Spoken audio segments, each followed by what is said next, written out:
What is the biggest mystery ever? So the monarch butterfly migrates to Mexico and back every year. During the year there are a full 4 generations of butterflies that live and die during the journey.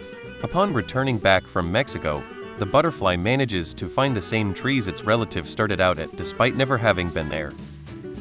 The real meaning of consciousness. It's puzzling to think about what it means to be self-aware. Existence in general, like why does the universe even exist?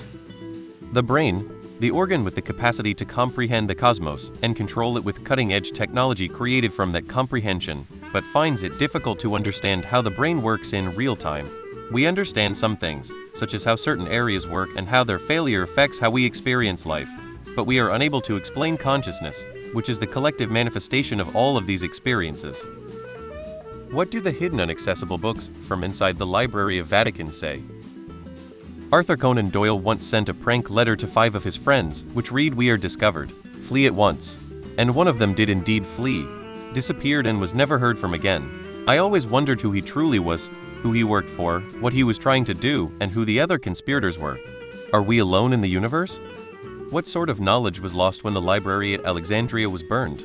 What really happened to Amelia Earhart? What happened to the 2 princes locked in the Tower of London? Is there anything outside of this universe? I was reading some time ago about baryonic asymmetry. During the Big Bang, matter and antimatter should be equally created, but there is a clear bias towards regular baryonic matter and against antibaryonic matter. What happens after we die? Who was the 5th man in the Cambridge spy ring in England of the 1950s-60s? The Cambridge Four consisted of Kim Philby, Guy Burgess, Donald MacLean and Sir Anthony Blunt. Who was the 5th member of the ring? 2 possibilities exist. Either we are alone in the universe or we are not. Both are equally terrifying. Arthur C. Clarke. At the beginning of the universe, a huge amount of matter and antimatter formed and immediately mutually destroyed each other. But there was a small surplus of ordinary matter, leaving enough to form the universe as we know it. As far as we know, there should have been equal quantities of each, and there should not be a significant amount of baryonic matter in the universe. But here we are.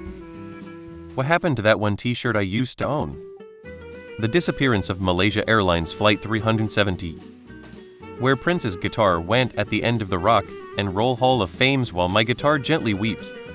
Why does an observer affect subatomic particles? What happened to missing guitar picks?